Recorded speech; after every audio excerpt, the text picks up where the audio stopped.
Well, hello again. It's Myron. Good morning, afternoon, evening, whenever this video finds you. Just want to do another video. And as a reminder, the book, But Hey, What Do I Know, is available at Barnes& Noble and Amazon. Retails for about $20 for the paperback, $30 for the hardcover.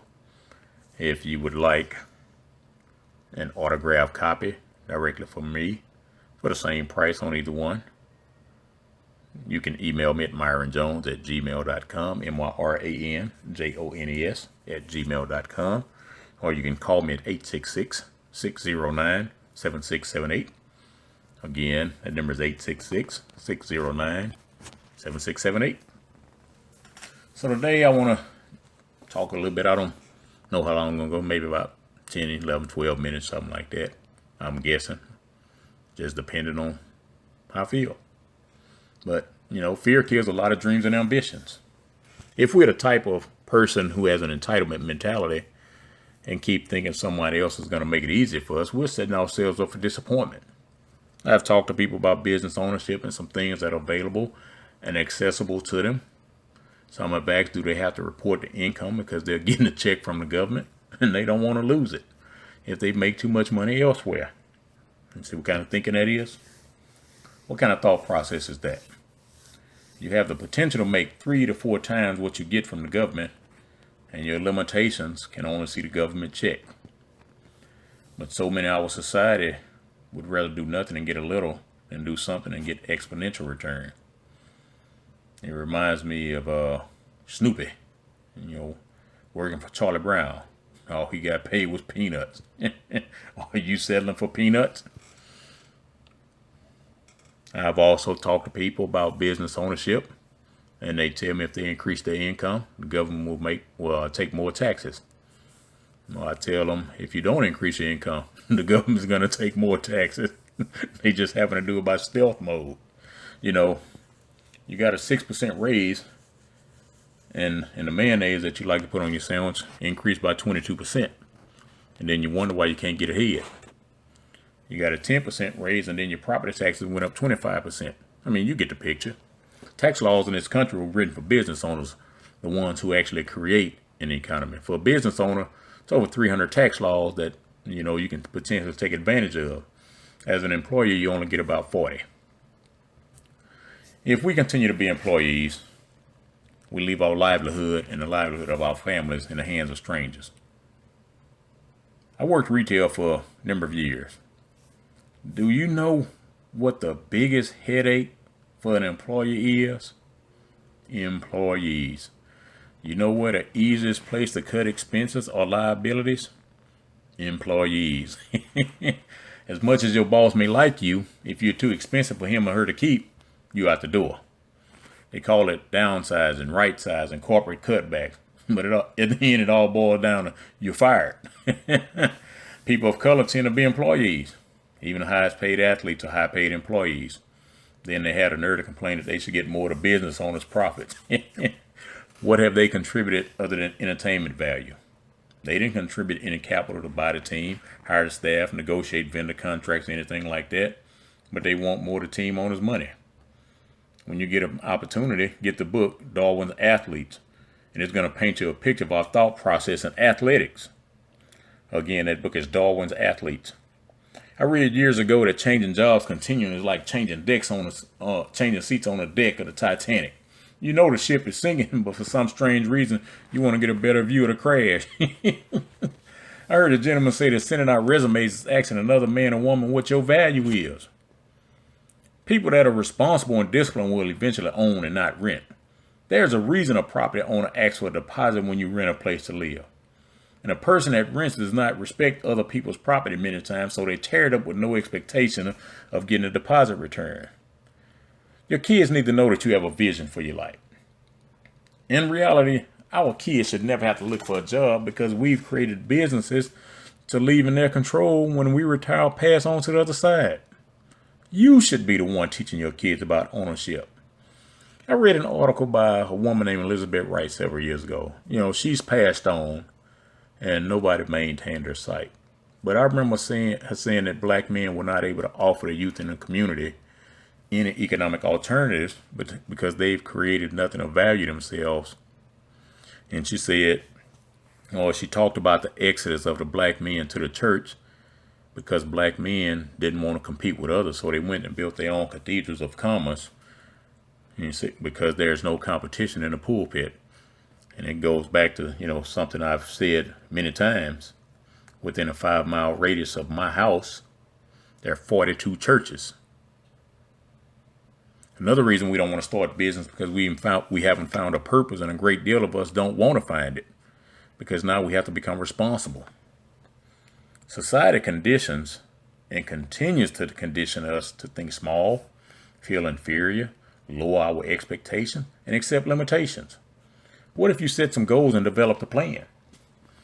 What if you did believe your dream was possible? What if you believe that you and your family deserve success?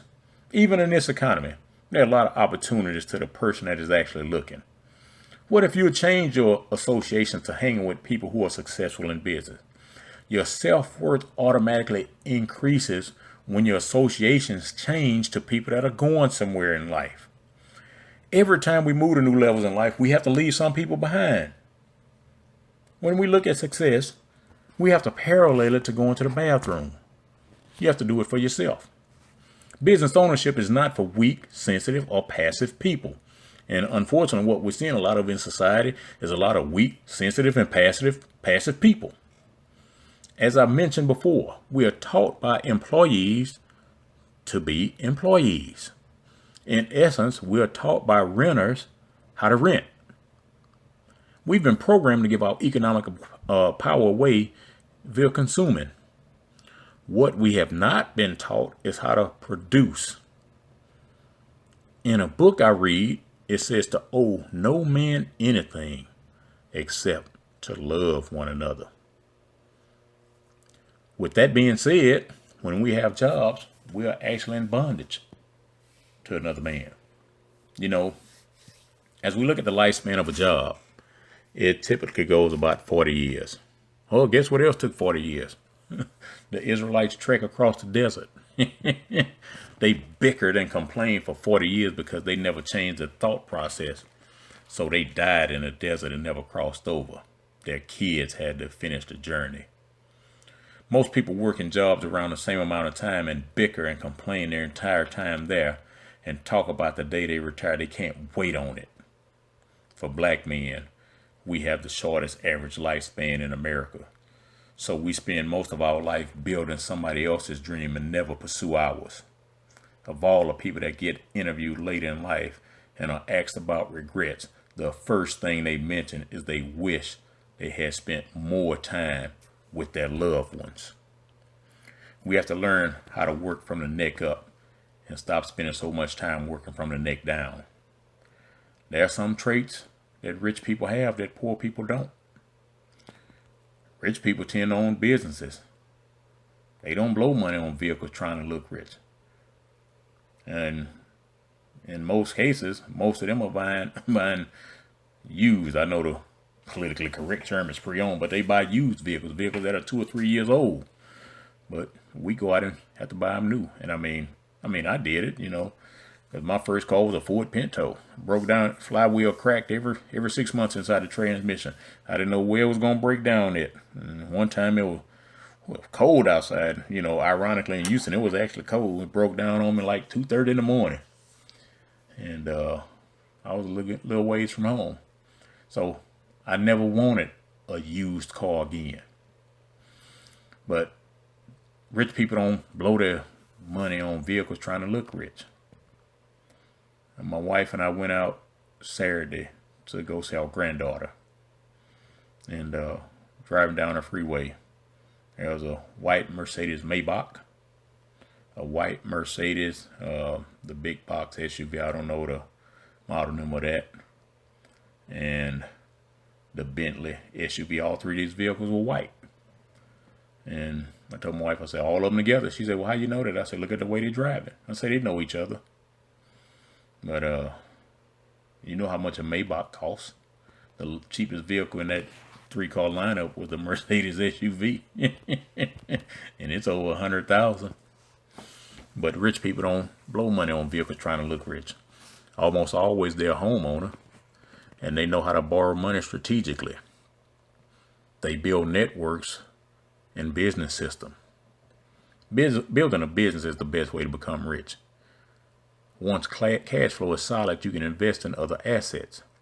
Some people get turned off by the word rich. Let's be honest. It takes money to live. It takes money to give to charity, to those in need, to build buildings and help the needy. The movie Shawshank Redemption is one of the best movies I've ever seen. It's a perfect example of what it is to be institutionalized. First guy who got released had been locked up for so many years. I like to equate that to the job. That he had no clue how to function in freedom, so he hung himself. And that's what the great majority do when it gets too tough running a business. They hang themselves and go look for another job, eventually committing career suicide. One guy escaped because he knew he had been falsely accused, working in somebody else's dream. I like to equate that to. And he escaped. But he escaped because he had a plan all along that he had been working on for quite some time. The third guy had been denied parole several times because there had been no opportunity for him prior to his release. He did what I mentioned earlier. He formed a new relationship with someone who had a plan. We need to realize when an opportunity presents itself, we need to probably take a look at it seriously. And we need to stop looking at the package that it comes in. Because sometimes we don't like the gift because it came in packaging that wasn't pretty.